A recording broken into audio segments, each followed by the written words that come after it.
আসসালামু আলাইকুম রহমতুল্লাহ।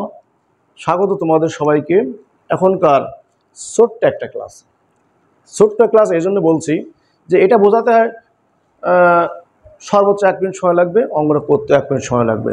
তারপর আমি তোমাদেরকে একটু বলি, এটা কিন্তু এসএসসি বিজ্ঞান 10ম অধ্যায়ের একটা চ্যাপ্টার আছে, এসব বলকে জানি। এটা কিন্তু বাণিজ্য এবং মানবিক বিভাগের একটা সাবজেক্ট বিজ্ঞান।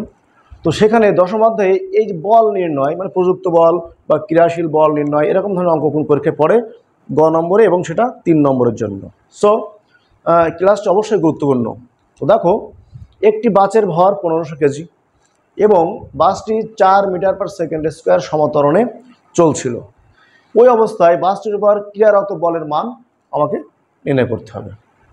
ক্রিয়ারত বলের মান, তো তোমরা যে সূত্রটি পড়েছো, যে বল নির্ণয়ের সূত্র, যে এফ ইকুয়াল টু কি MA। তো এখানে কি আছে, এখানে লিখতে পারে তোমাকে, এখানে ভর M ইকুয়াল টু কত বলেছে, 1500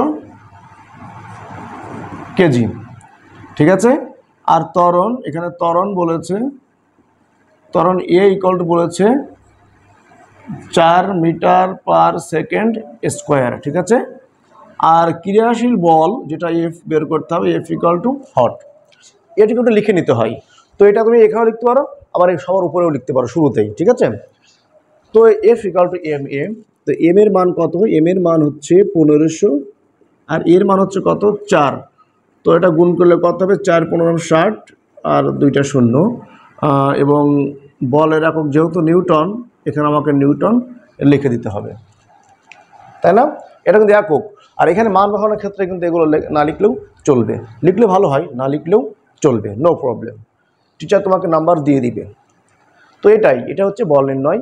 ওই যে আমি আগেই বললাম, বোঝাতে 1 মিনিট সময়, বের করতে 1 মিনিট সময়, 2 মিনিটের ক্লাস, সর্বোচ্চ 2 মিনিটের ক্লাস। তারপরও আমি তোমাদেরকে বলি, বারবার বলছি, দেখো 3 নম্বর যদিও এই অঙ্কের জন্য অনেকে তুচ্ছ মনে করতে পারো, যে 3 নম্বর 100 নম্বরের পরীক্ষা দিব, তো 3 নম্বর আমার তো প্রয়োজন নেই, অত আমার দরকার নেই। না, তুমি একবার দেখলে, আমার বিশ্বাস, তুমি একবার মনোযোগ সহকারে এটা দেখলে এবং এটা যদি পরীক্ষায় পড়ে, তুমি 100% পারবে, আমি বলতে পারি।